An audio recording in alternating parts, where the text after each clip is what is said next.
Hello everyone. Once again, a very warm welcome to all of you in the lecture series of RCC. इस lecture series में हम लोग बात कर रहे हैं आरसीसी के बेसिक फंडामेंटल्स पर, जिनमें जो टॉपिक चल रहा है वो चल रहा है कंक्रीट मिक्स डिजाइन। आप सोच रहे होंगे कि सर आरसीसी पढ़ानी थी बट आप कंक्रीट मिक्स डिजाइन क्यों पढ़ा रहे हैं, क्या प्रयोजन है इसके पीछे। तो इसके पीछे लॉजिक ये है कि हमारा आपका जो आगे का लेक्चर है, जो आरसीसी का बेसिक फंडामेंटल डिसाइड करेगा, जिसमें सबसे जरूरी टॉपिक है कंक्रीट की hardened properties like shrinkage, creep, Poisson ratio, ये सारे टर्म जो हैं इनको आप प्रॉपरली समझ पाएं और आगे चलकर जब हम पढ़ रहे हो प्री स्ट्रेस कंक्रीट, तो इसमें आप क्रीप की वजह से आने वाले लॉसेस, श्रिंकेज की वजह से जो लॉसेस होंगे, प्री स्ट्रेस लॉसेस, आप उनके कैलकुलेशन में सही तरीके से कॉन्सेप्ट बिल्टअप कर पाएं। इसके पीछे ये सारा लॉजिक है जो मैं आपको बताता हुआ चल रहा हूं। हालांकि कंक्रीट मिक्स डिजाइन से जो टॉपिक मैं लेकर चल रहा हूं ये सिर्फ एक रफ ओवरव्यू है आपके लिए, कि आप जानते रहिए कि हाँ कैसे चल रहा है। बाकी ये सारा टॉपिक आपने डिटेल्ड में कंक्रीट टेक्नोलॉजी में पढ़ रखा होगा, नहीं पढ़ा होगा तो आगे इन फ्यूचर मेरी क्लास अगर कंक्रीट टेक्नोलॉजी में लगती है then we will talk on that. But अभी जो मुद्दा है, आप याद करो कि कंक्रीट मिक्स डिजाइन के पिछले मेथड्स जो आपने पढ़ रखे हैं, 4 मेथड्स, उन मेथड्स में क्या कहानी चल रही थी। उन मेथड्स में आपकी कहानी बड़ी सिंपल थी, बहुत सिंपल कहानी चल रही थी। क्या कि भाई कंक्रीट का मिक्स डिजाइन करना है। मैंने कहा करना है, कोई दिक्कत नहीं है। मिक्स डिजाइन में बेसिक कॉन्सेप्ट जो था, हा? किसके लिए? डिजाइन मिक्स के लिए जो बेसिक कॉन्सेप्ट था वो पहला मिनिमम वाइड मेथड, दूसरा मैक्सिमम डेंसिटी मेथड, तीसरा फाइननेस मॉडुलस मेथड। और ये सारे मेथड ये मानकर चलते थे कि भाई कंक्रीट जितनी ज्यादा कॉम्पैक्टेड होगी स्ट्रेंथ उतनी ज्यादा ही अचीव होगी। हमारा आपका यही बेसिक अजम्पशन था। लेकिन 1919 की बात है जब प्रोफेसर डफ अब्राहम आते हैं और इन्होंने थोड़ी बहुत और रिसर्च की, क्योंकि वो सारे मेथड लगभग फेल रहे रिक्वायर्ड स्ट्रेंथ प्रोड्यूस करने में। तब इन्होंने बेसिक एनालिसिस की और तब इनको पता चलता है कि भाई देखो कंक्रीट की स्ट्रेंथ केवल कॉम्पैक्टनेस पर ही डिपेंड नहीं करती, बाकी कई अन्य फैक्टर भी हैं जो कंक्रीट की स्ट्रेंथ को डिसाइड करते हैं। जिनमें सबसे महत्वपूर्ण फैक्टर इन्होंने बताया कि कॉम्पैक्टनेस को अगर एक किनारे रखा जाए, दरकिनार रखा जाए, तब सबसे महत्वपूर्ण फैक्टर वाटर सीमेंट रेशियो होता है, सबसे महत्वपूर्ण। इन्होंने बताया कि सारे अगर फैक्टर्स को कंसीडर करते हुए चले, कौन कौन से फैक्टर हैं उन पर भी हम चर्चा करेंगे। और तब इन्होंने 1919 में अपना कंक्रीट के मिक्स डिजाइन का एक नियम प्रस्तुत किया जिसे हम नाम देते हैं अब्राहम्स लॉ या water cement ratio method of concrete mix design. और आज इसी पर हम लोग को बातचीत करनी है। So the next method of concrete mix design is, next method कौन सा? Water cement ratio method. आप इसे अब्राहम्स लॉ भी कह सकते हैं। क्या बोल सकते हैं?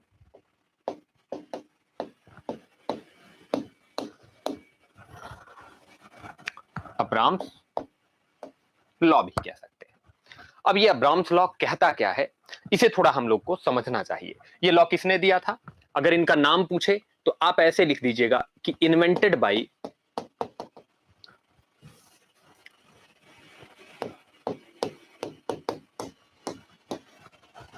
प्रोफेसर डफ अब्राहम।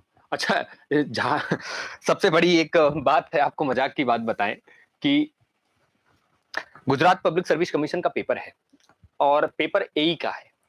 उस पेपर में इन्होंने पीवाईक्यू जब आप अपना देखेंगे तो शायद ये प्रश्न आपको मिल जाए कि जब पूछा गया कि Abraham water cement ratio law is given by, the question is this कि वाटर सीमेंट रेशियो लॉ किसने दिया था, तो ऑप्शन देते हैं, नाम देते हैं, नाम पूछते हैं, नाम देते हैं, कहते हैं कि भाई चफ अब्राहम, डफ Abraham, Abraham Lincoln, John Abraham, ऐसे नाम देते हैं। तो लड़के को यही नहीं पता होता कि किसने दिया था और कब दिया था। तो ये आप क्लियरली जानते रहिएगा कि प्रोफेसर डफ अब्राहम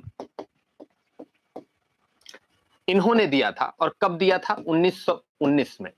किसने दिया था? 1919 में प्रोफेसर डफ अब्राहम ने दिया था ये नियम। और इस नियम के हिसाब से ये कहते हैं, क्या कहते हैं सर, कि if the all parameters, all physical parameters or remain constant and concrete is fully compacted, then the strength of concrete is directly depends on, या ऐसे कह लो कि only depends on water cement ratio in the mix। अच्छा, मतलब क्या है? कह रहे हैं कि यदि कंक्रीट कॉम्पैक्टेड हो, वर्केबल कंडीशन में हो और सारी भौतिक दशाओं में क्या क्या आएगा? ह्यूमिडिटी, टेम्परेचर, ये सब हाँ, सारी भौतिक दशाएं नियत रखी जाएं या मानक रखी जाएं, तो ऐसी दशा में कंक्रीट में मिलाया गया जल सीमेंट अनुपात ही या पानी की मात्रा ही कंक्रीट की स्ट्रेंथ को गवर्न करती है। यानी इनका कहना यह है क्या कि भाई strength of a well compacted, देखो इस शब्द को इन्होंने क्या कर लिया, यूज कर लिया कि वेल कॉम्पैक्टेड शब्द को इन्होंने क्या कर लिया सर, यूज कर लिया। कैसे यूज कर लिया थोड़ा सोचो, क्योंकि हमको पहले पता था क्या कि कॉम्पैक्टेड होना स्ट्रेंथ दिखाने का पहला क्राइटेरिया था, तो इन्होंने ये टर्म ही इस्तेमाल कर लिया, कहा कि strength of well compacted and workable concrete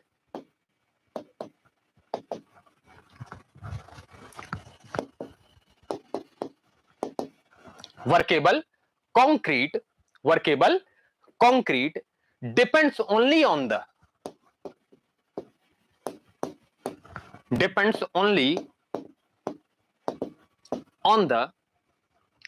water content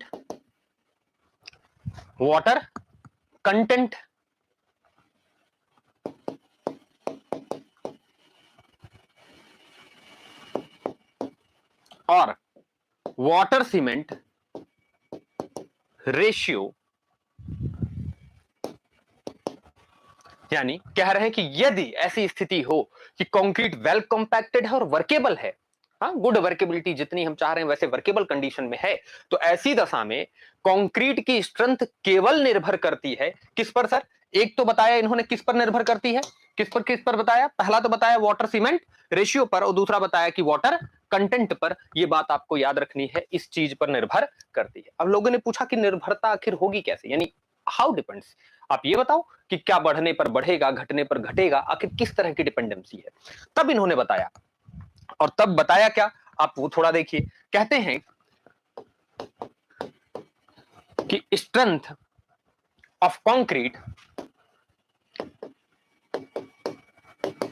inversely proportional in the sense 1/, inversely proportional means 1/, water cement ratio, water cement ratio. या इसी को अगर आप चाहें तो क्या दूसरे तरीके से नहीं लिख सकते, इनवर्सली प्रोपोर्शनल है, कैसा प्रोपोर्शनल है, इनवर्सली प्रोपोर्शनल है, तो क्या इसी को हम दूसरे तरीके से नहीं लिख सकते कि दूसरा तरीका लिख लें, दूसरा तरीका अडॉप्ट करें, तो हम इसको ऐसे भी तो लिख सकते हैं। और हालांकि बेसिक नियम उन्होंने यही दिया था कि strength of well compacted and good workable concrete is inversely proportional to the water cement ratio in the mix, दिया तो यही था। लेकिन आजकल एग्जाम थोड़ा सा घुमाकर बात करता है। कैसे घुमाकर बात करता है, ये वाटर सीमेंट रेशियो है, क्या इसको ऐसे नहीं लिख सकते सीमेंट वाटर रेशियो के डायरेक्टली प्रोपोर्शनल है। अरे भाई आप इसे 1/, में लिख रहे हैं तो आप इसे थोड़ा सा और सरल कर लीजिए, तो ऐसे भी तो लिखा जा सकता है कि स्ट्रेंथ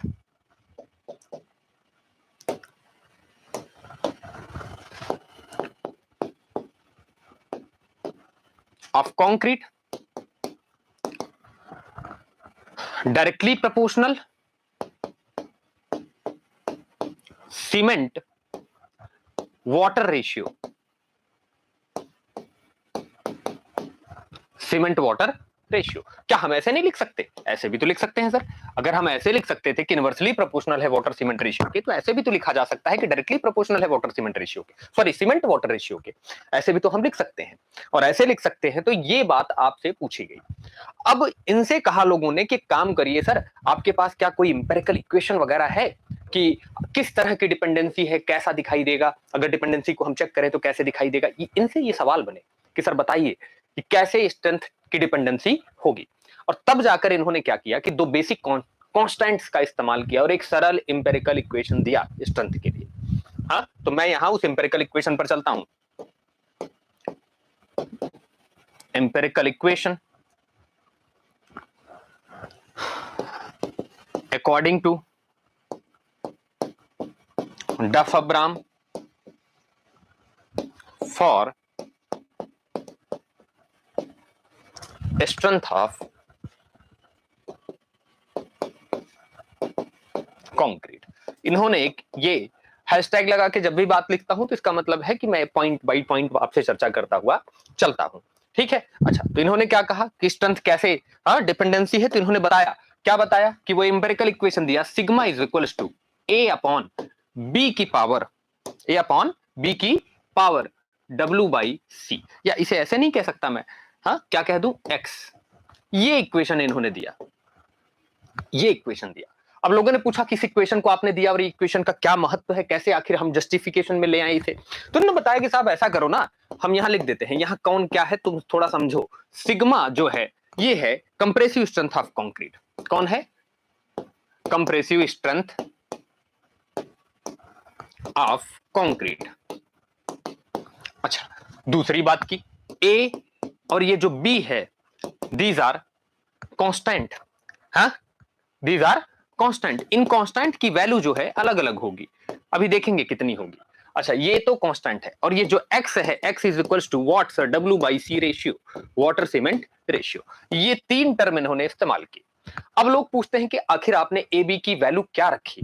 तो एम्पेरिकली इन्होंने जो कंक्रीट में इस ए और बी की वैल्यू रखी, सर एफपीएस सिस्टम में ए की वैल्यू 14,000 और बी की वैल्यू 7, जबकि एमकेएस सिस्टम में 984 और 7 रखा इन्होंने। तो हम अगर उस पर चर्चा करें तो हम यहां बता सकते हैं कि इन FPS system sigma is equals to sigma, हाँ इसी की बात कर रहे हैं, सिग्मा, और पी आप जिससे चाहे लिख सकते हैं, सिग्मा इज इक्वल्स टू 14,000। ए की वैल्यू इन्होंने ये रखी अपॉन 7 की पावर x। ये कौन से सिस्टम में है? एफपीएस सिस्टम में है। कौन से सिस्टम में है? एफपीएस सिस्टम में। और याद रखिएगा कि अगर हम एफपीएस सिस्टम में बात कर रहे हैं तो this strength is sigma is compressive strength eight 7 days. 7 दिनों की कंप्रेसिव स्ट्रेंथ है। कितने दिन की? 7 दिन की कंप्रेसिव स्ट्रेंथ है सिग्मा। और वाटर सीमेंट रेशियो का दिन विन से कोई लेना देना है नहीं। वाटर सीमेंट रेशियो आप इस्तेमाल करते हैं by volume and by wait. By wait वाला ज्यादा एक्यूरेट होता है, तो ये तो यही रह जाएगा। तो एफपीएस सिस्टम में इन्होंने ऐसे दिया, बट इन एमकेएस सिस्टम, अगर हम एमकेएस सिस्टम में बात करें,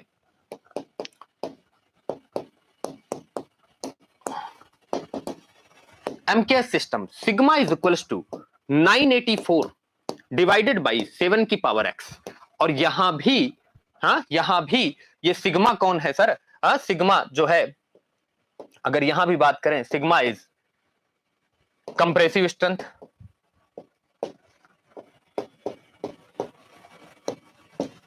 एट 7 डेज। 7 दिन पर कंप्रेसिव स्ट्रेंथ है। और आप W/C को तो जानते हैं कि एक्स से मैंने डिनोट किया है, तो ये बात इन्होंने बताई। ये दो इंपेरिकल इक्वेशन इन्होंने दिए। अब इन दोनों इंपेरिकल इक्वेशन के अलावा कई बार ऐसा हो रहा है एग्जाम में कि आपसे ये पूछ ले रहे हैं कि साहब बताइए सीजीएस में कितना होगा, और वो भी 7 नहीं 28 दिन पर बताइए। तो 28 दिन पर सीजीएस के लिए इन्होंने एक फार्मूला दे रखा है, इंपेरिकल इक्वेशन दे रखा है, जिसे मैं ऐसे भी लिख सकता हूं, सिग्मा इज इक्वल्स टू, थोड़ा सा लिख देता हूं कौन से सिस्टम में बात चल रही है। In CGS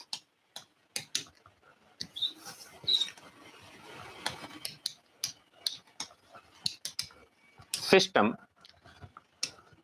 sigma is equals to 984 divided by 4 की पावर x, 4 की पावर x है, और where sigma is compressive strength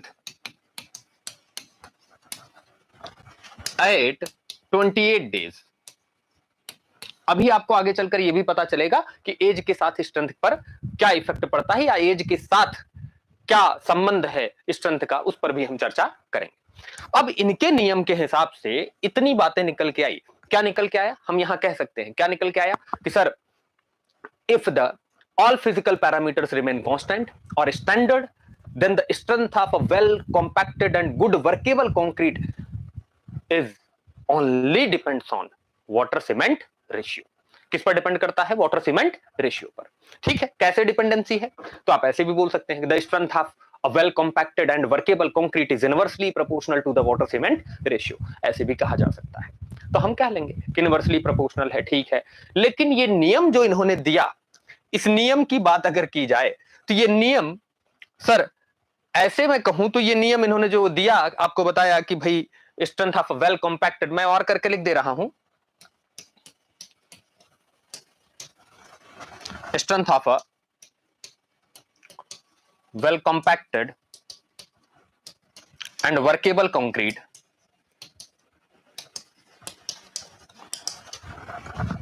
is inversely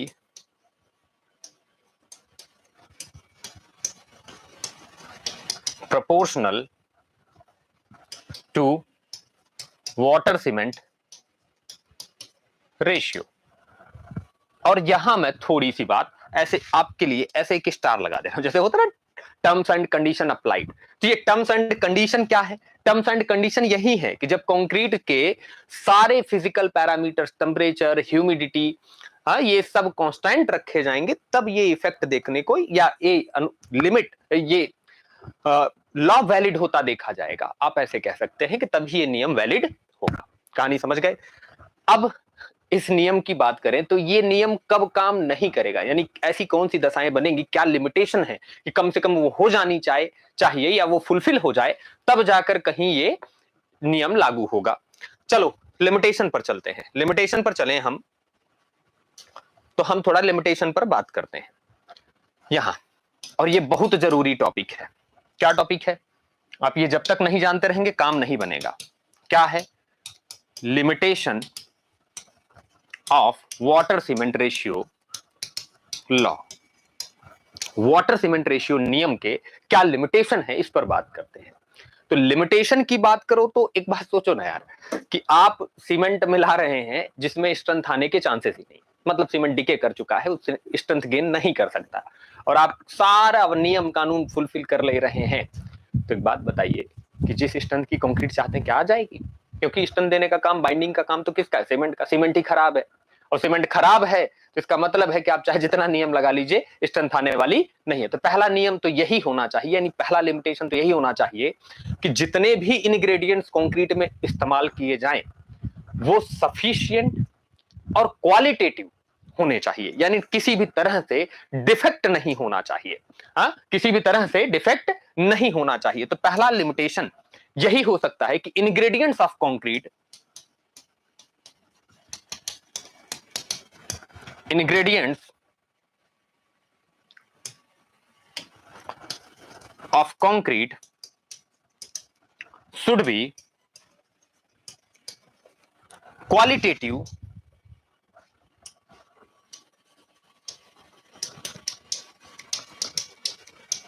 and defect free। हाँ, क्वालिटेटिव होना चाहिए और डिफेक्ट फ्री होना चाहिए, और जितनी सफिशिएंट क्वांटिटी है उतनी उपलब्ध होनी चाहिए, तभी ये नियम वैलिड होगा, अदरवाइज ये नियम वैलिड नहीं है। अच्छा, तो दूसरा लिमिटेशन इनसे पूछा गया कि सेकंड लिमिटेशन बताइए। इन्होंने कहा कि concrete should be in plastic stage. Plastic stage का मतलब वो इतना तो कम से कम अवस्था में, इस अवस्था में आ जाए कि जो शेप आप दें वो परमानेंटली उस शेप में जाने का प्रयास कर ले, यानी आप जो शेप उसे दे दें वो इसे अडॉप्ट करने में कैपेबल हो जाए। हाँ, अच्छा, तो हम यहां दूसरा लिमिटेशन कह सकते हैं concrete should B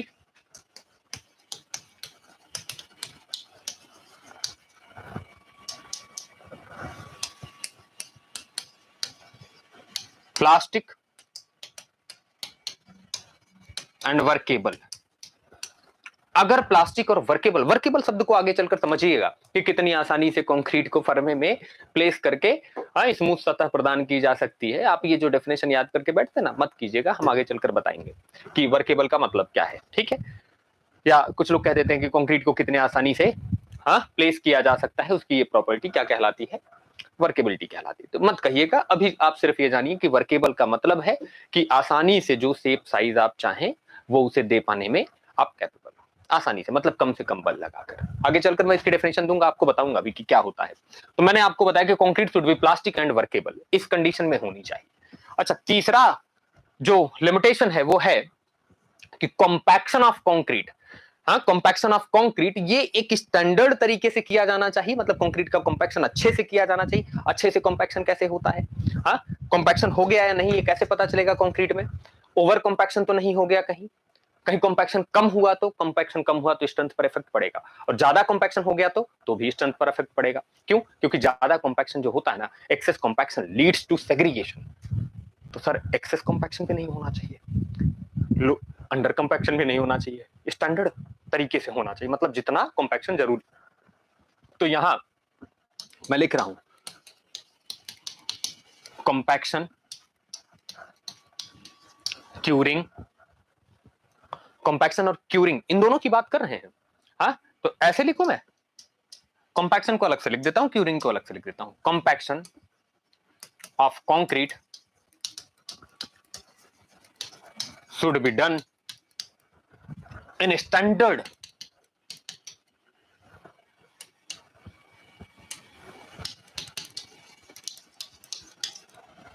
way, standard वे में कंडीशन, मानक तरीके से जो कॉम्पैक्शन होना चाहिए कंक्रीट का वो किया जाना चाहिए, क्योंकि जब तक कंक्रीट वेल कॉम्पैक्टेड नहीं होगी तब तक ये नियम तो लागू होना ही नहीं है। तो आप ये बात जानते रहिए कि कॉम्पैक्शन जो है वो स्टैंडर्ड तरीके से किया जाना चाहिए। कॉम्पैक्शन के 4 तरीके हैं, आपको पता है।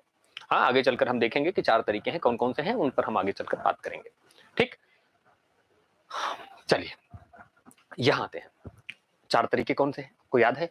अच्छा, हैंड कॉम्पैक्शन या रॉडिंग, हाँ, अच्छा, जिसमें टैंपिंग आता है, रैमिंग आता है, आप जानते हैं वो पहला हैंड कॉम्पैक्शन बोलते हैं आप उसे। दूसरा आता है compaction by mechanical vibrators, vibrator के थ्रू, अच्छा, जिसमें निडल वाइब्रेटर, हाँ, या फॉर्मवर्क वाइब्रेटर, शटर वाइब्रेटर जिसे कहते हैं, ये सब आते हैं। तीसरा चले आइए, हाँ, next third method, compaction with, हाँ, compaction by vibration with pressure, vibration भी हो और प्रेशर भी हो, तब ये तीसरा तरीका कहा जाता है। कौन सी कंक्रीट के लिए कब अपनाएंगे वो वर्केबिलिटी के हिसाब से मैं आपको बता दूंगा। अच्छा, नेक्स्ट आता है सेंट्रीफ्यूगेशन या स्पाइनिंग, सेंट्रीफ्यूगेशन और स्पाइनिंग। सेंट्रीफ्यूगेशन या स्पाइनिंग की अगर बात की जाए तो ये चौथा तरीका है कॉम्पैक्शन का, और ये चारों में से जो तरीका कंक्रीट के लिए सुटेबल हो, जितनी वर्केबिलिटी आप चाहते हैं उसके अकॉर्डिंग आप वही तरीका अडॉप्ट कीजिएगा, कोई अन्य तरीका नहीं। ठीक है, चलिए तो यहां फोर्थ बात करते हैं। फोर्थ, क्यूरिंग, क्यूरिंग समझते हैं ना? हाँ, हाइड्रेशन के टाइम कंक्रीट में अगर पानी की डिफिशियंसी होती है तो उसे फुलफिल कराना, या ऐसे कह लीजिए कि कंक्रीट में हाइड्रेशन की प्रक्रियाओं को, हाँ, पूरा कराने का दूसरा नाम ही क्या कहलाता है? दूसरा नाम क्यों? क्योंकि पहला नाम कुछ और है। हाँ, दूसरा नाम ही क्या कहलाता है? क्यूरिंग कहलाता है। तो इस पर हम बाद में बात करते हैं। तो क्यूरिंग की बात कर रहे हैं, तराई की, आप जानते हैं, ये समझते हैं। क्यूरिंग ऑफ कॉन्क्रीट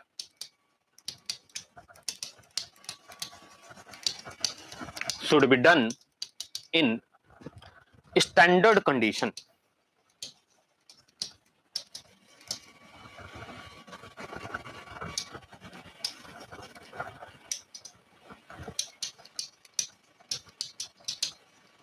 ये बड़ी बात है।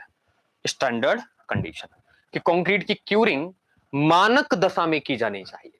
तो अब हमको यह समझना होगा कि भाई कॉम्पैक्शन का क्या इफेक्ट आता है, दूसरा यह समझना होगा, हाँ, कि भाई ये जो हमारा क्या नाम है, क्यूरिंग है, वो जो है कैसे स्टैंडर्ड कंडीशन में की जानी चाहिए।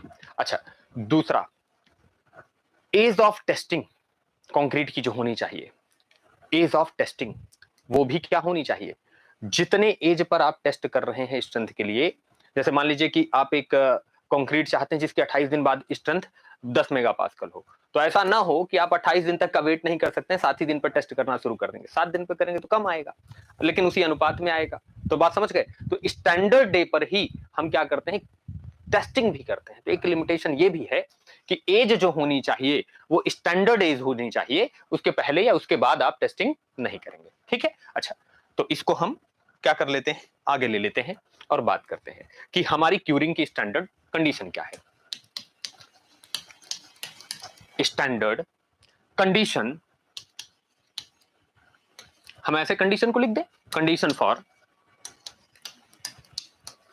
क्यूरिंग ऑफ कंक्रीट, कंक्रीट की क्यूरिंग के लिए स्टैंडर्ड कंडीशन क्या होनी चाहिए। तो स्टैंडर्ड कंडीशन में क्या बात आती है भाई? पहली बात तो आती है कि टेम्परेचर, दूसरी बात आती है ह्यूमिडिटी। पहली बात आती है टेम्परेचर एंड दूसरी बात आती है ह्यूमिडिटी। तो हम अगर यहां बात करें, अकॉर्डिंग टू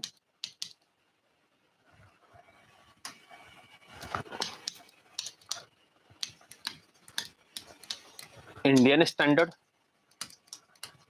भारतीय मानक के अनुसार, भारतीय मानक के अनुसार क्या होना चाहिए? टेम्परेचर,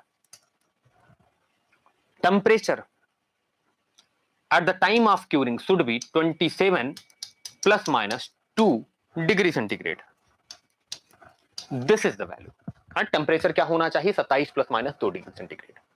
क्यों? आगे चलकर इसके लिए तो हमें आपको प्लाउमैन का नियम बताना पड़ेगा कि कंक्रीट का स्ट्रेंथ गेन टेम्परेचर से कैसे अफेक्टेड होता है। और दूसरी बात आती है ह्यूमिडिटी की। और ह्यूमिडिटी शुड बी 90%। अब लोग मुझसे पूछते हैं, कभी किसी ने पूछा ही नहीं, असल में बात तो ये है, बहुत कम लोग पूछते हैं तो कि सर एक बात बताइए कि 90% की ह्यूमिडिटी पर, रिलेटिव ह्यूमिडिटी पर ही हम क्यों कॉम्पैक्शन करेंगे? रिलेटिव ह्यूमिडिटी लिख दूं मैं, इसे ऐसे लिख देता हूं,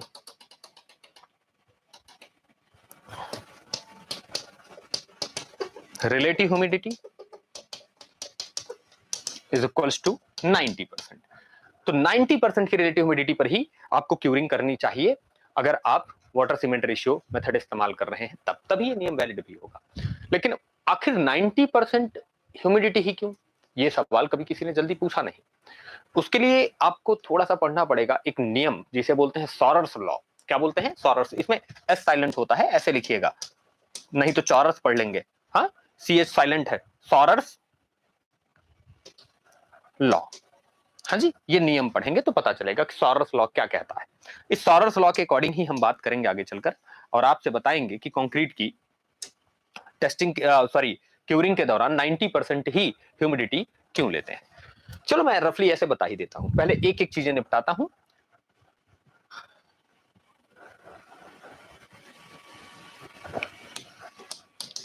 एट द टाइम ऑफ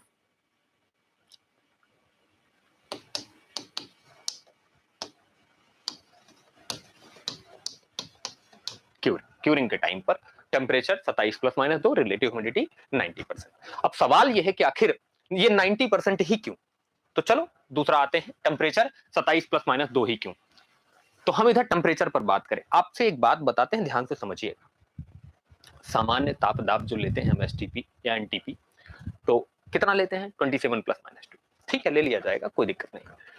देखो, एक छोटा सा हम आपको एक छोटी सी कहानी बताते हैं, ध्यान से हमारी बात समझते चलिएगा।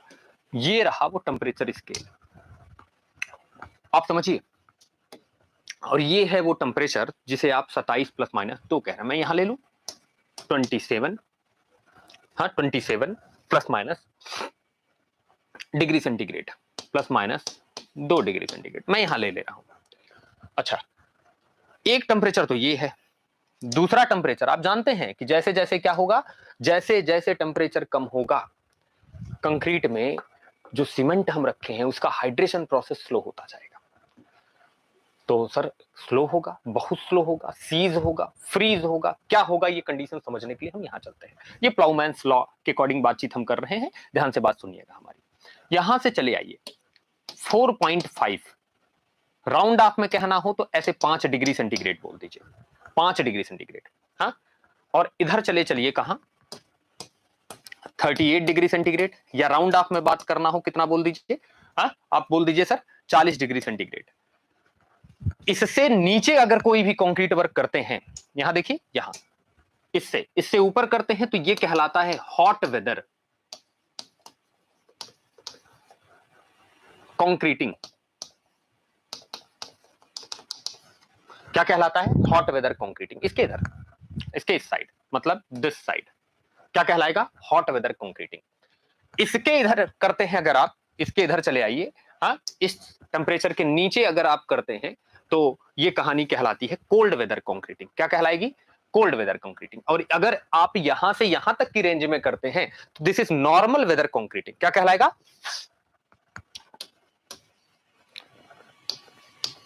Normal weather concreting. कहां से कहां तक सर? यहां से ले लो ना, हाँ यहां से और यहां तक, इसे नॉर्मल वेदर कंक्रीटिंग बोल दीजिए कि नॉर्मल वेदर कंक्रीटिंग ये है। और इसके ऊपर अगर जा रहे हैं इधर, then the hot weather concreting, और इसके इधर जा रहे हैं then the cold weather concreting. इस वाले रेंज में, इस वाले रेंज में समझिए, इस वाले रेंज में यहां से लेके यहां तक, यानी कहां से? इधर 27 से 38 तक, या 27 से 4.5 तक, ये याद रखिएगा। इधर जा रहे हैं तो भैया rate of gain of strength बढ़ेगा। क्यों? क्योंकि सर रेट ऑफ हाइड्रेशन बढ़ेगा। रेट ऑफ हाइड्रेशन इधर जाने पर बढ़ेगा और इधर आने पर घटेगा, तो उसी हिसाब से कंक्रीट की स्ट्रेंथ ज्यादा या कम आएगी। हाँ, ज्यादा या कम आएगी। तो हम यहां लिख देते हैं कि रेट ऑफ रिएक्शन की अगर बात करें हम, रेट ऑफ रिएक्शन की, तो रेट ऑफ रिएक्शन इस दशा में इधर जाने पर बढ़ेगा और इधर आने पर घटेगा। तो हम यहां ऐसे लिख दें, rate of reaction, rate of reaction समझो कहां से, यहां से इधर जाने के बाद रेट ऑफ रिएक्शन क्या होगा, रेट ऑफ रिएक्शन घटेगा और इधर जाने के बाद रेट ऑफ रिएक्शन बढ़ेगा। ये तो सर नॉर्मल तरीके से बढ़ेगा, मतलब लिनियरली वेरी करेगा, धीरे धीरे कम होगा, फिर ज्यादा होगा, उस तरफ ज्यादा होगा, इस तरफ कम। लेकिन इसके बाद अगर आप जाएंगे तो सर यहां स्पेशल तरीके हैं कंक्रीट को क्योर करने के।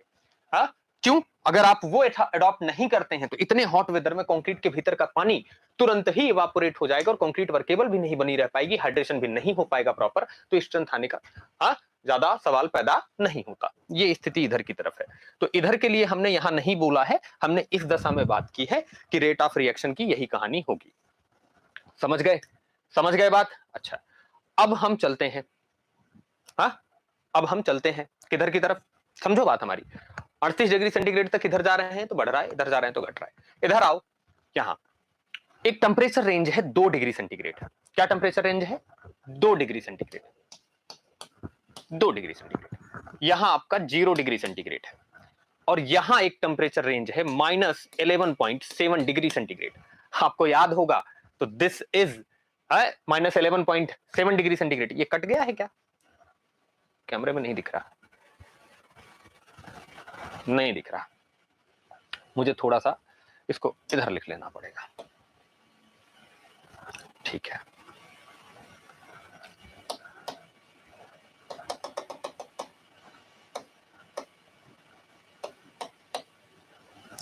यहां लिख लेते हैं, सॉरी, यहां हम किसी अलग कलर से बना लेते हैं। ये temperature, this is 0 degree centigrade, बात समझिए, and this is -11.7 degree centigrade. अब आइए इधर बात करते हैं, आप समझिए, this -11.7 degree centigrade is datum temperature for maturity of concrete. और ये नियम किसने दिया है? ये बहुत बार पूछा गया, अकॉर्डिंग टू, तो प्लाउमैन, किसके अकॉर्डिंग? प्लाउमैन के अकॉर्डिंग बातचीत है। हाँ, प्लाउमैन के अकॉर्डिंग बातचीत है। ये जो आप देख रहे हैं कि 11.7 डिग्री सेंटीग्रेड जो आप देख पा रहे हैं, वो किसके अकॉर्डिंग बातचीत है? प्लाउमैन के अकॉर्डिंग बातचीत है। ठीक है,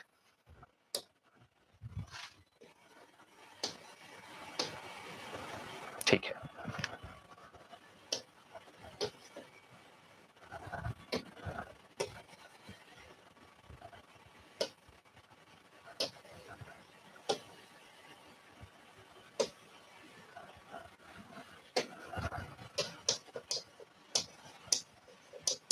तो आपसे कई बार ये क्वेश्चन पूछा गया है कि datum temperature for maturity of concrete, यानी कंक्रीट अपनी स्ट्रेंथ गेन कर ले, इसके लिए मिनिमम टेम्परेचर क्या होना चाहिए, हाइड्रेशन क्रियाएं चलती रहे। तब उसके लिए आप बताते हैं कितना, -11.7 डिग्री सेंटीग्रेड। याद रखिएगा 0 डिग्री सेंटीग्रेड नहीं होता कंक्रीट के लिए। यहां ये, यहां 2 डिग्री सेंटीग्रेड से तक आते रहेंगे तो 2 डिग्री सेंटीग्रेड तक तो ठीक है, यहां तक कंक्रीट जो है धीरे धीरे उसमें जलायोजन क्रियाएं होंगी, बहुत कम हो जाएंगी, चलती रहेंगी। लेकिन अगर 0 डिग्री सेंटीग्रेड से इधर चलते हैं आप इस रेंज में चलते हैं, इस रेंज में, तो इस रेंज में कंक्रीट में जो हाइड्रेशन प्रोसेस है वो बंद हो जाएगा। इसे कहते हैं freezing of concrete. Concrete freeze कर जाएगी, हाइड्रेशन प्रोसेस होगा नहीं। हाँ, फ्रीजिंग एंड थॉविंग से रिलेट मत कीजिएगा। यहां कंक्रीट में जो पानी है, हाँ, ये पानी क्या कर जाएगा सर, हाइड्रेशन क्रिया को लगभग बंद करा देगा। तो मैं यहां ऐसे हिंदी में लिख दे रहा हूं आपके लिए, हाइड्रेशन बंद हो जाएगा।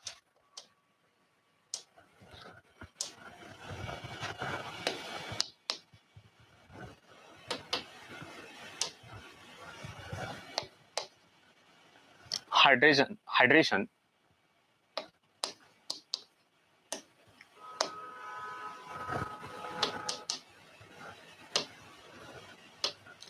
थोड़ी जगह की शॉर्टेज हो रही है।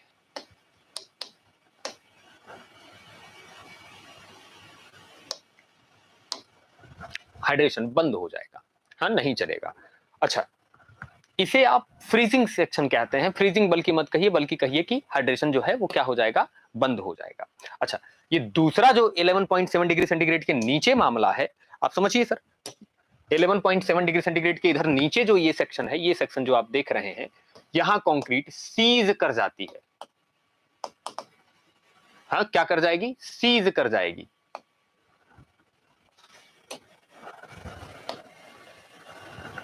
किधर लिख दूं मैं इस बात को,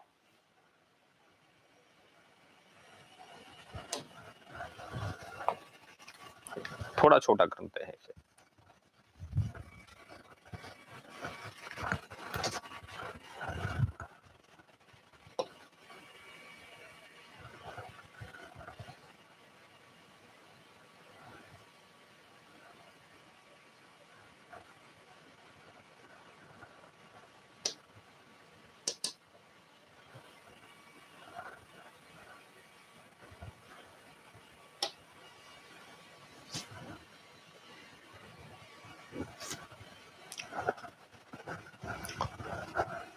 जस्ट अ मिनट, थोड़ा छोटा करते हैं। हो गया, नहीं हुआ।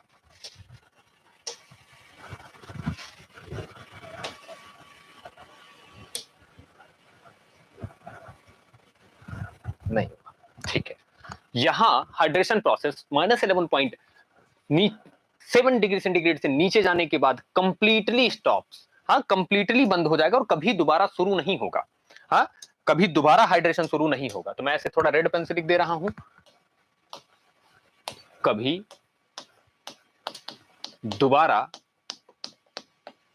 हाइड्रेशन, बहुत दिक्कत कर रहा है भाई,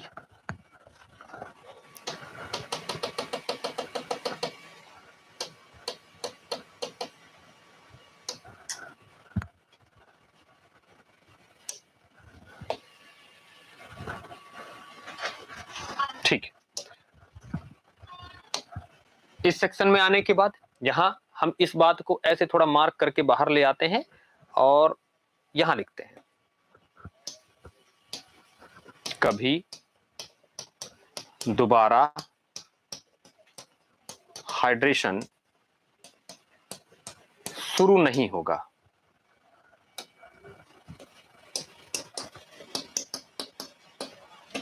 तो स्ट्रेंथ आने का सवाल ही नहीं पैदा होता। हाँ, स्ट्रेंथ आने का सवाल ही पैदा नहीं होता अगर आप इसके नीचे जाते हैं। अब मुद्दा पूरा समझिए, इस टेम्परेचर रेंज को पूरा समझिए, क्या मामला है। मैं कह रहा हूं कि भाई ऐसा है, अगर आप टेम्परेचर रेंज की बात कर रहे हैं, टेम्परेचर जो स्टैंडर्ड आपने चुना है वो क्यों चुना है 27 प्लस माइनस, तो आप नॉर्मली तो यही टेम्परेचर लेकर चलेंगे। कितना, 27 प्लस माइनस 2 डिग्री सेंटीग्रेड। अगर इससे इधर जाते हैं तो 38 डिग्री सेंटीग्रेड या 40 डिग्री सेंटीग्रेड के ऊपर अगर कंक्रीट कार्य करते हैं तो हॉट वेदर कंक्रीटिंग के नियम वहां लागू होते हैं, और हॉट वेदर कंक्रीटिंग के नियम लागू होंगे तो सर वहां पर अब्राहम्स लॉ जो स्ट्रेंथ है, हो सकता है ये नियम वहां वैलिड उसके लिए ना हो इस वाले सेक्शन में, ठीक है। अच्छा, यहां 27 डिग्री सेंटीग्रेड से लेकर 4.5 डिग्री सेंटीग्रेड तक, यहां से यहां तक इधर जाने पे टेम्परेचर क्या होगा, 27 से 38 तक जाने में strength, sorry, rate of gain of strength बढ़ेगा, और अगर कम हो रहा है तो कम होगा। अच्छा, इधर जाने के बाद यहां से सोचिए 2 डिग्री सेंटीग्रेड, ये टेम्परेचर मैंने आपको बताया 2 डिग्री सेंटीग्रेड से कहां तक, -11.7 डिग्री सेंटीग्रेड तक जाने के बाद ऐसी स्थिति आएगी कि सर हाइड्रेशन बंद हो जाएगा, लेकिन दोबारा अगर टेम्परेचर बढ़ता है तो हाइड्रेशन फिर से शुरू हो जाएगा। लेकिन इधर -11.7 डिग्री सेंटीग्रेड के बाद अगर टेम्परेचर डाउन जाता है तो कभी भी दोबारा हाइड्रेशन शुरू नहीं होगा, चाहे आप टेम्परेचर फिर से बढ़ा ही क्यों ना दें। समझ गए? तो अब स्थिति समझिए, इसीलिए टेम्परेचर जो चुना गया सामान्य अवस्था में भारत में जो टेम्परेचर है वो 27 प्लस माइनस 2 के नियर बाई में ही है, और इसी नियम में, इसी जोन में ही आपका ये अब्राहम्स लॉ क्या है, वैलिड है। इसीलिए अब्राहम्स लॉ की लिमिटेशन की अगर बात करें तो अब्राहम्स लॉ यहां से लेकर यहां तक वैलिड है। तो मैं यहां इसे किसी कलर से लिख देता हूं आपके लिए,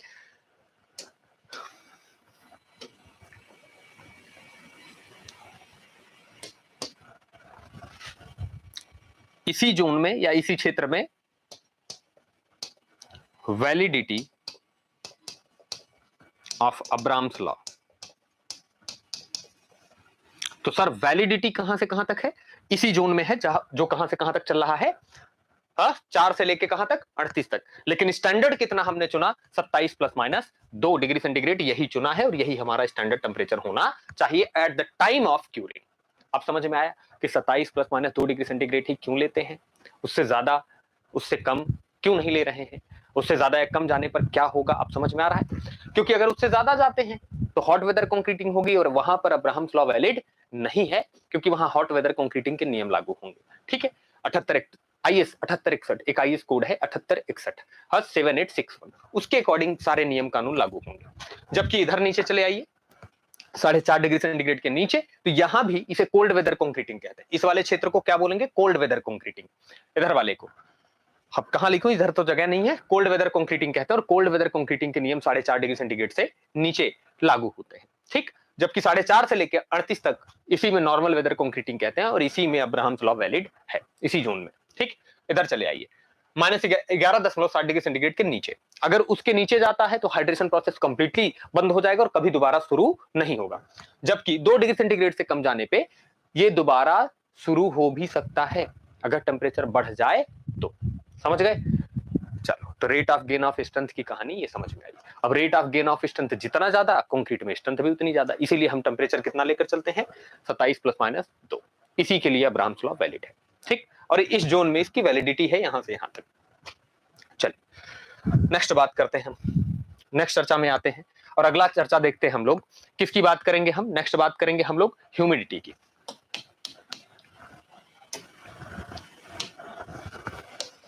रिलेटिव ह्यूमिडिटी, बल्कि कह लीजिए रिलेटिव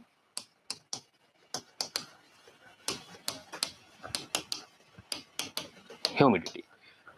तो रिलेटिव ह्यूमिडिटी के लिए आप जानते हैं कि कंक्रीट, जब साधारण cement concrete, plastic cement concrete जिसे आप प्लास्टिक स्टेज में जो हो, जब आप उसकी ढलाई करते हैं यानी उसकी कास्टिंग करते हैं, तो कास्टिंग के बाद उसके वॉल्यूम में कमी आती है और उसी फिनोमेना को आप श्रिंकेज नाम देते हैं। क्या नाम देते हैं? श्रिंकेज। मुख्यतः कंक्रीट में श्रिंकेज का एक रूप देखने को मिलता है ड्राइंग श्रिंकेज के नाम से। ड्राइंग श्रिंकेज समझते हैं? हाँ, ड्राइंग श्रिंकेज मतलब सेटिंग हो जाने के बाद जितनी भी श्रिंकेज आएगी, वॉल्यूम में कमी आएगी, दैट इज ड्राइंग श्रिंकेज में कंसीडर करेंगे हम उसे। अब ये ड्राइंग श्रिंकेज के लिए फार्मूला दिया सॉरस ने। किसने फार्मूला दिया? अकॉर्डिंग टू सॉरस,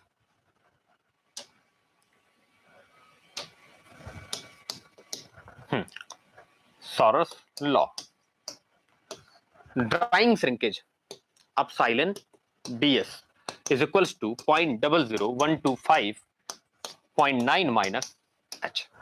और यहां ये h क्या है सर? रिलेटिव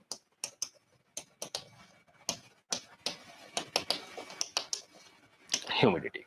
क्या है? Relative humidity. अब समझिए कि 0.00125 ब्रैकेट में 0.9 माइनस h, h जहां क्या है? Relative humidity. अब सोचो कि अगर ये रिलेटिव ह्यूमिडिटी 90% होती है तो सर कंक्रीट में श्रिंकेज ये वैल्यू क्या हो जाएगी? 0। तो ड्राइंग श्रिंकेज की वैल्यू 0 हो जाएगी और यही पर्पज होता है, क्योंकि कंक्रीट में वॉल्यूम रिडक्शन हम नहीं चाहते हैं। यही पर्पज होता है कि हम क्या चाहते हैं सर? हम क्या चाहते हैं? 90% की रिलेटिव ह्यूमिडिटी पर क्या करते हैं? क्यूरिंग करते हैं। समझ गए? अच्छा, आगे चलकर मैं इसे इलाबोरेट करूंगा श्रिंकेज वाले टॉपिक में, तब आपको बताऊंगा कि हाँ क्या मामला चल रहा है। ठीक, चलिए, तो ये स्थिति जानते रहिएगा। So the standard relative humidity या concrete should be cured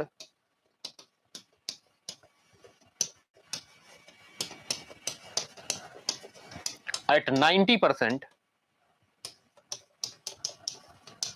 relative humidity. ये बात आप अच्छे से याद कर लीजिएगा, आपके लिए यही जरूरी है, यही मार्क कर लीजिएगा। ठीक,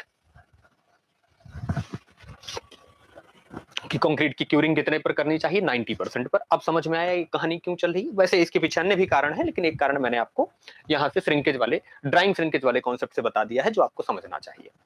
ठीक है, चलिए, तो इतनी स्थितियां हैं जिन्हें आपको समझनी थी, जो आपको जाननी थी। अब हम चलते हैं कॉम्पैक्शन पर बात करेंगे, और कॉम्पैक्शन की कहानी पर चलें तो कॉम्पैक्शन का क्या इफेक्ट है उस पर भी बात करनी पड़ेगी। तो हम यहां बात करेंगे effect of compaction on concrete.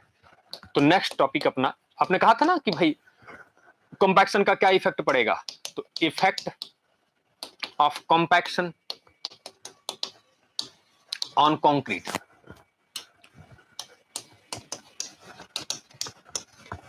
Concrete पर कॉम्पैक्शन का क्या प्रभाव पड़ेगा, मैं सीधी बात कहूंगा, सीधी बात, बिना समय गंवाए, कि अगर कॉम्पैक्शन बढ़ता है तो स्ट्रेंथ कंक्रीट की बढ़ेगी। सीधा सीधा मैं ये कह सकता हूं, हाँ सीधा सीधा मैं ये कह सकता हूं।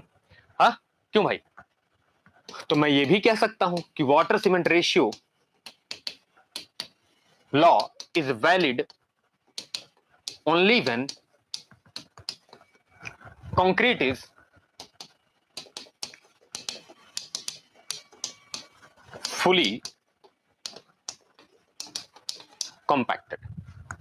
हम ये कह सकते हैं, यही तो कह सकते हैं, हाँ कि फुली कॉम्पैक्टेड है तभी ये बात वैलिड होगी। अब मुद्दा ये आता है कि भाई कॉम्पैक्शन के साथ कैसा संबंध है, तो मैं यहां सीधा सीधा संबंध अगर बताऊं तो मैं कह सकता हूं कि स्ट्रेंथ बढ़ेगी जब कॉम्पैक्शन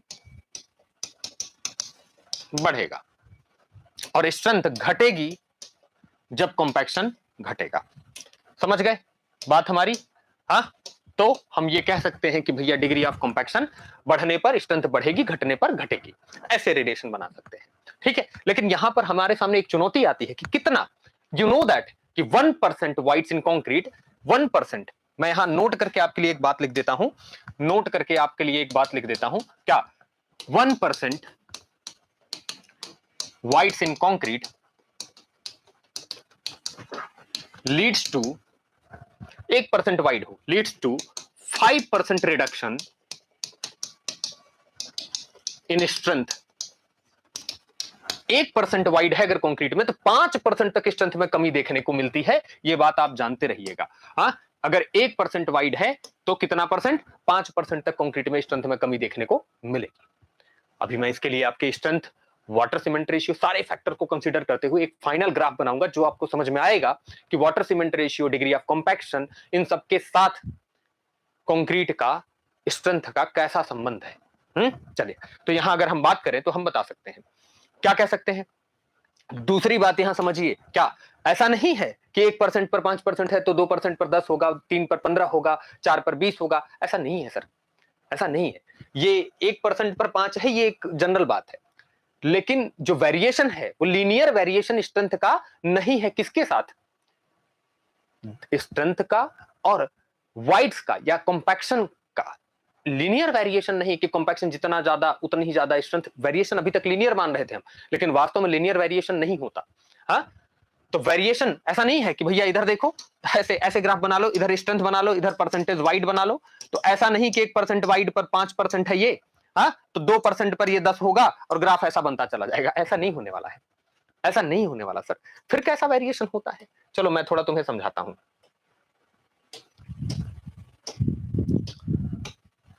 थोड़ा सा समझाते हैं। चलो हम जनरल बात कहते हैं, if the concrete is compacted up to 85%, if the concrete is compacted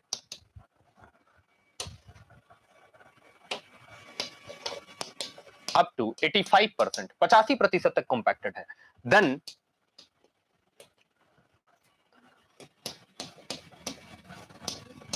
strength of concrete remains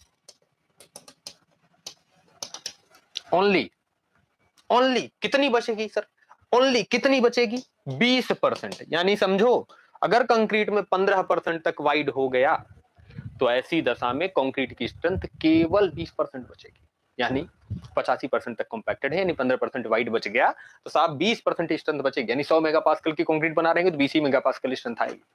इसीलिए स्टैंडर्ड दशा में ही कॉम्पैक्शन करना चाहिए और फुली कॉम्पैक्टेड होनी चाहिए, तभी वाटर सीमेंट रेशियो वैलिड होगा। कहानी समझ में आई, कहानी समझ में आई। चलो इस पर ढेर सारे प्रश्न आते हैं और अभी यहीं से आपको ये कॉन्सेप्ट सीखने को मिलेगा कि the strength of a fully compacted concrete, ऐसा ऑब्जेक्टिव आता है ना, डिपेंड्स ऑन, तो पहला ऑप्शन दे देता है वाटर सीमेंट रेशियो, दूसरा दे देता है डिग्री ऑफ कॉम्पैक्शन, तीसरा दे देता है परसेंटेज वाइड, चौथा कुछ दे देगा एज, चौथा दे देगा एज, फिर दे देगा टाइप ऑफ एग्रीगेट। ये सारे ऑप्शन सारे वैलिड है, लेकिन आप केवल वाटर सीमेंट रेशियो ही क्यों चुनते हैं? इसके पीछे वजह है क्योंकि अगर सारे पैरामीटर्स कांस्टेंट रखे जाएं तो सबसे ज्यादा डिपेंडेंसी किस पर होगी? वाटर सीमेंट रेशियो पर। यही नियम सिखाता है प्रोफेसर डफ अब्राहम का आपको। अच्छा, तो ये कहानी इसकी है।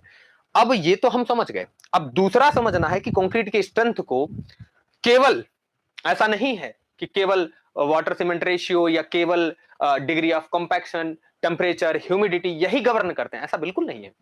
एग्रीगेट का शेप साइज भी गवर्न करता है, वो बात की बात है। हाँ, नेक्स्ट बात और कर लेते हैं। एज जो है क्यूरिंग की, वो भी एक इंपॉर्टेंट फैक्टर है जो कंक्रीट की स्ट्रेंथ को गवर्न करती है। तो हम एक छोटी सी बात और करेंगे, और बात क्या है? Effect of age of concrete at या on its strength, on its strength. Concrete की स्ट्रेंथ पर एज का क्या इफेक्ट पड़ता है? तो एज के इफेक्ट के लिए तो मैं ऐसे सीधा सीधा कह सकता हूं सर, क्या कह सकता हूं कि देखो, आप जानते हो जैसे जैसे एज बढ़ेगी कंक्रीट में हाइड्रेशन क्रियाएं पूरी होती जाएंगी, और जैसे जैसे हाइड्रेशन पूरा होता जाएगा स्ट्रेंथ बढ़ती जाएगी। ये तो सिंपल बात है, जनरल लॉजिक है। तो आप बता सकते हैं कि एज जो है बढ़ेगी तो स्ट्रेंथ ऑफ कंक्रीट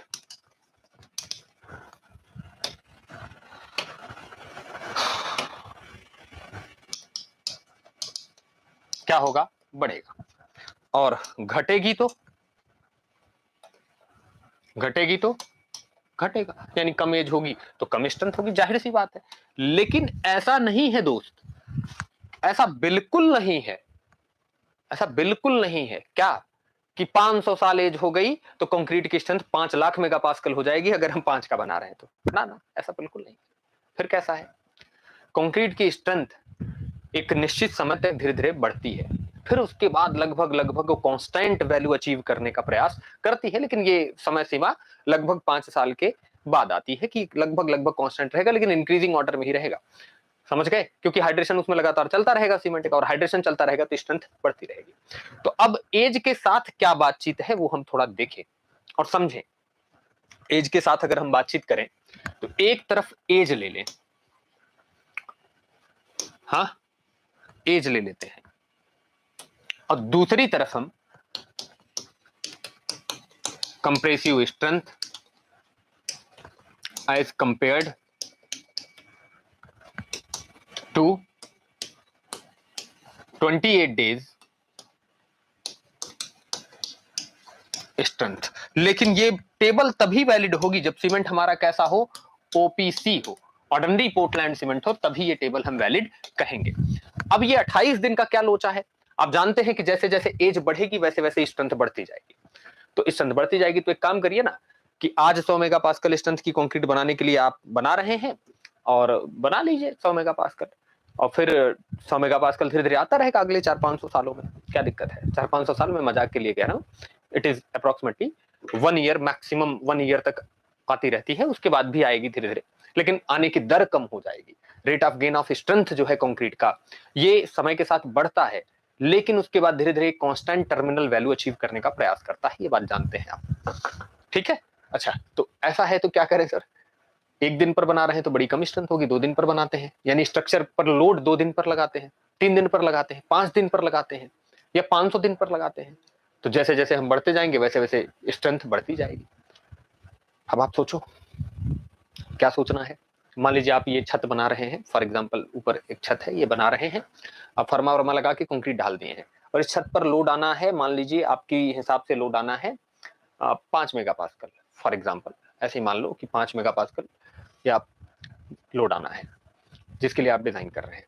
अब दिक्कत ये है कि साहब 5 मेगापास्कल का लोड आना है, या आप ऐसे मान लो कि 5 न्यूटन का लोड आना है, ऐसे मान लो, एरिया डिस्ट्रीब्यूशन से बाद में कर लीजिएगा। तो मान लीजिए 5 न्यूटन का लोड आना है। अभी इस कंक्रीट की दिक्कत ये है कि ये कंक्रीट 5 न्यूटन सहने लायक है नहीं, ये धीरे धीरे 5 न्यूटन हो सकता है 50 दिन में इसकी स्ट्रेंथ 5 न्यूटन आ जाए। तो हम आज बना लेते हैं, फिर 50 दिन तक छोड़ देते हैं, 50 दिन बाद हम इसे यूज करना शुरू करेंगे। क्यों? इससे टोटल कंक्रीट की जो लाइफ स्पैन है वो भी तो कम हो जाएगा, 50 दिन और कम हो जाएगा। तो हम एक काम करते हैं कि धीरे धीरे देखते हैं, लगभग 90% तक स्ट्रेंथ कंक्रीट अपने 28 दिनों तक में अचीव कर लेती है। इसीलिए प्रैक्टिकली हम जो है ना कंक्रीट की स्ट्रेंथ 28 दिन के हिसाब से ही कंपेयर करते हैं। तो यहां मैंने इसीलिए 28 डेज लिखा है। और आप जानते हैं कि 28 डेज के कंपैरिजन में स्ट्रेंथ कितनी होगी अगर ऑर्डिनरी पोर्टलैंड सीमेंट यूज कर रहे हैं तो 1 डे, एक दिन पर, एक दिन यानी 24 घंटे पर 28 दिन वाले की तुलना में 16% आती है। 3 डेज, 3 दिन पर लगभग 40%, 40 से 50% आती है, अप्रॉक्स लिख रहा हूं मैं। 7 दिन 60 से 65% आती है, मैं सीधा सीधा 65 लिख रहा हूं। हाँ 65%। और 28 डेज, इसी स्ट्रेंथ को हम 100% मान लेते हैं और कहते हैं कि भैया डिजाइन हम इसी पर करेंगे। बात समझ गए? इसी पर डिजाइन करेंगे, ये बात हम मान लेते हैं 100%। हाँ कि 100% इतने ही दिन पर आ जाएगी और हम इसी पर डिजाइन कर देते हैं। ये देखो इस पर, इसी पर डिजाइन कर देते हैं कि मान लेते हैं 100% आ गई, जबकि वास्तव में ये कितनी है, 90% ही है। और आगे 10% धीरे धीरे और आता रहेगा समय के साथ। लेकिन उस 10% के चक्कर में हम और time period waiting time period अपना बढ़ा लें तो सर स्ट्रक्चर का हम फायदा कहां उठा पाएंगे। हाँ इसीलिए हम 28 दिन की स्ट्रेंथ पर ही लगभग डिजाइन करते हैं। ठीक है, अच्छा 28 दिन के बाद 3 मंथ,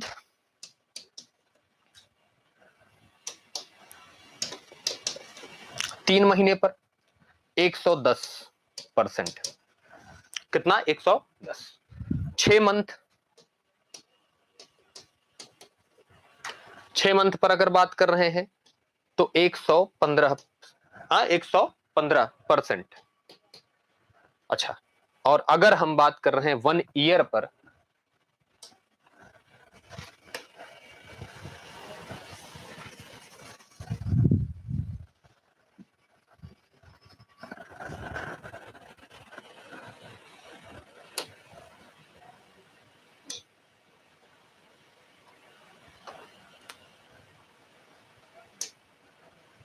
कहां लिख दें भाई, यहां तक तो आपको दिखाई दे रहा है तो मैं यहां लिख देता हूं, किसी अन्य कलर से लिख देता हूं ताकि आपको विजिबल रहे। 1 ईयर पर बात करते हैं, 1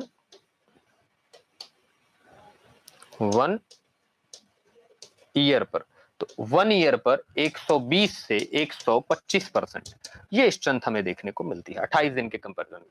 ये स्ट्रेंथ देखने को मिलेगी कि 120 से 125% स्ट्रेंथ आ जाती है, ये चीज हमें देखने को मिलेगी 28 दिन पर। ठीक है, 28 दिन के कंपैरिजन में 120 से 125%। समझ गए बात हमारी? तो इसका मतलब है कि भैया स्ट्रेंथ का भी वेरिएशन एज के साथ लिनियर नहीं है। वेरिएशन इस प्रकार से है, जो ऑर्डिनरी पोर्टलैंड सीमेंट के लिए मैंने लिख रखा है, ओपीसी के लिए लिख रखा है, आपको इस बात को ध्यान रखनी है कि इस हिसाब से वेरिएशन चलता है। तो कंक्रीट की एज भी इसकी स्ट्रेंथ को अफेक्ट करती है, ये बात अच्छे से जानते रहिएगा। आप सोचिएगा कि कंक्रीट की मोस्ट ऑफ द टाइम हम स्ट्रेंथ 3 दिन पर, 7 दिन पर और 28 दिन पर ही क्यों निकालते हैं, और टेस्टिंग करते हैं अगर क्यूब वूब बना के, तो वो क्यूब की स्ट्रेंथ 28 दिन पर ही क्यों लेते हैं, 28 से कम ज्यादा ले लें। मैंने थोड़ी रफ आइडिया आपको यहाँ दे दिया है, आप पूरी डिटेल्ड एनालिसिस थोड़ी और देर में करिएगा। ठीक है, चलिए तो ये कहानी यहाँ तक है। अब आते हैं हम नेक्स्ट बात करने। हाँ यहाँ एक बात तो देख पा रहे हैं हम, क्या देख पा रहे हैं, थोड़ा देखिए कि मेजर पार्ट कंक्रीट के स्ट्रेंथ का मेजर पार्ट लगभग 7 दिनों में ही आ जाता है। कितने दिन में? हाँ 7 दिन में। तो मैं यहाँ एक नोट लिख सकता हूं आपके लिए, रिमार्क लिख सकता हूं या नोट लिख सकता हूं। मैं एक नोट लिख सकता हूं यहाँ, क्या कह सकता हूं कि major part of strength concrete attains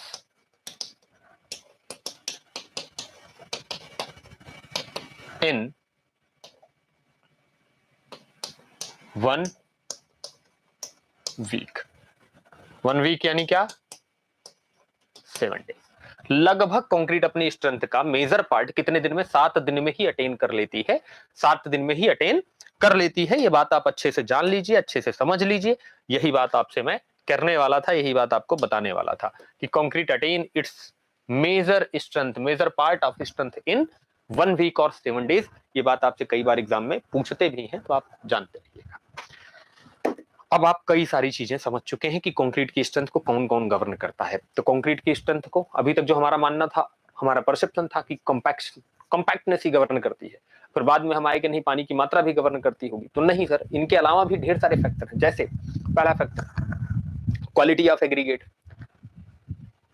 shape of aggregate, size of aggregate, surface structure of aggregate, याद है? अच्छा, आगे बात कर लीजिए age of concrete, degree of compaction, degree of compaction, quantity of binding material और सीमेंट यूज्ड, इनके अलावा क्यूरिंग टेम्परेचर, ह्यूमिडिटी, ये सारे फैक्टर जो है ना सर कंक्रीट की स्ट्रेंथ को गवर्न करते हैं। कोई एक फैक्टर गवर्न नहीं करता, लेकिन इन सब में अगर सारे पैरामीटर कांस्टेंट रखे जाएं, सारी भौतिक अवस्थाएं कांस्टेंट रखी जाएं, तो एक वेल कॉम्पैक्टेड कंक्रीट में जो स्ट्रेंथ है कंक्रीट की, वो केवल मिलाए गए जल सीमेंट अनुपात पर यानी वाटर सीमेंट रेशियो पर डिपेंड करती है। वो भी तब जब कंक्रीट वर्केबल और प्लास्टिक बनी रहे, तभी। समझ गए? तो इतनी बातें हैं जो मैं आपको बता रहा था इस वाटर सीमेंट रेशियो लॉ के बारे में। तो ये कहानी तो हो गई इनकी। अब चर्चा में आइए, लिमिटेशन सारे मैंने बता दिए, तो ठीक है, हम लोग अब थोड़ी आगे बात करते हैं, थोड़ी आगे चर्चा करते हैं। नेक्स्ट बात, थोड़ा देखें कि चलो भैया सारे फैक्टर हैं जिन पर डिपेंडेंसी है। अगर मैं बेसिक को लेकर चलूं कि एक तरफ कॉम्पैक्टनेस को ले लूं और वाटर सीमेंट रेशियो को ले लूं और स्ट्रेंथ को ले लूं, तो क्या हिसाब किताब पड़ेगा? तो हम इसके लिए चलते हैं।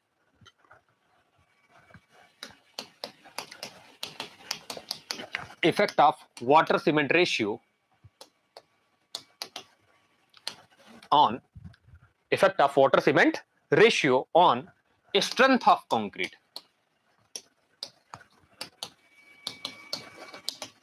कंक्रीट की स्ट्रेंथ पर क्या वाटर सीमेंट रेशियो का कैसा प्रभाव है?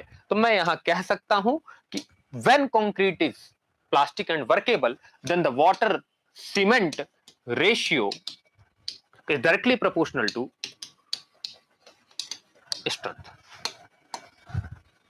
Is inversely proportional. क्या बोलिएगा? Inversely proportional. वो थोड़ा सा मुझे ऐसे लिखना पड़ेगा, इनवर्सली प्रोपोर्शनल। ठीक है, अब ठीक है, inversely proportional to water cement ratio.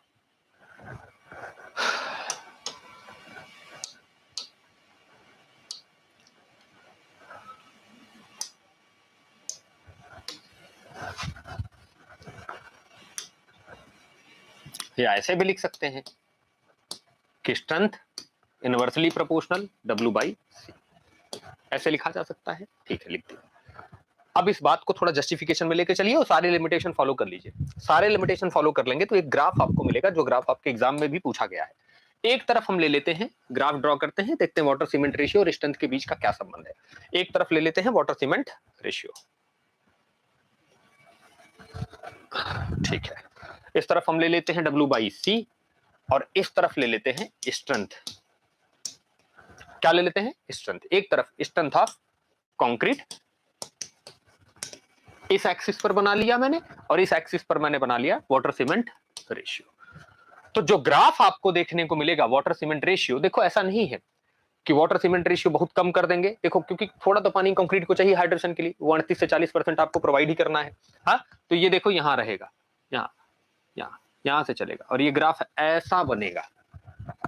ऐसा भी नहीं कि एकदम जीरो हो जाएगी स्ट्रेंथ, ऐसा भी नहीं कि एकदम जीरो हो जाएगी। ऐसा ग्राफ बनेगा, ऐसा ग्राफ बनेगा। ये ग्राफ जो है ना सर, ये ग्राफ तब वैलिड है जब कंक्रीट जो है वो फुली कॉम्पैक्टेड हो। यहां मैं ऐसे लिख दूं थोड़ा खींच के, फुली या फुल कॉम्पैक्शन, फुल कॉम्पैक्शन। जब फुल कॉम्पैक्शन होगा तब ऐसा ग्राफ बनेगा, तब ऐसा ग्राफ बनेगा। बात समझे? बात समझे?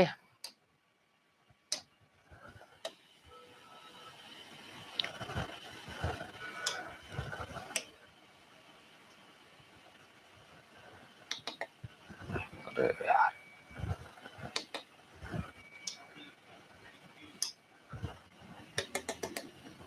ठीक है, ऐसा ग्राफ बनेगा।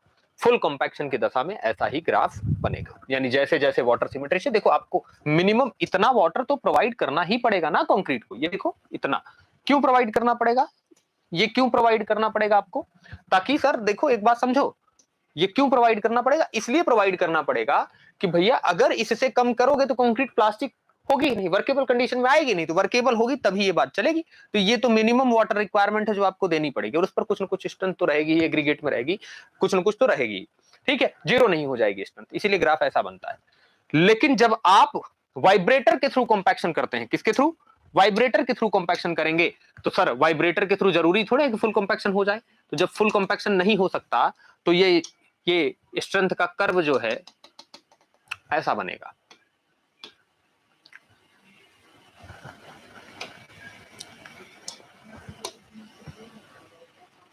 ऐसा बनेगा।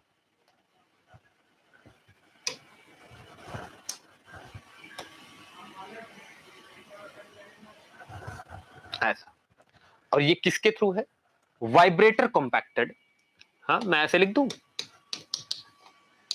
वाइब्रेटर कॉम्पैक्टेड कंक्रीट, क्योंकि वाइब्रेटर थोड़ा ज्यादा कॉम्पैक्शन कर लेगा। अच्छा, दूसरी बात करें, अगर हैंड कॉम्पैक्शन मेथड अडॉप्ट कर रहे हैं, हैंड कॉम्पैक्शन मेथड अडॉप्ट कर रहे हैं, तब क्या स्थिति होगी। तो हैंड कॉम्पैक्शन के लिए इसे ऐसे कर देते हैं,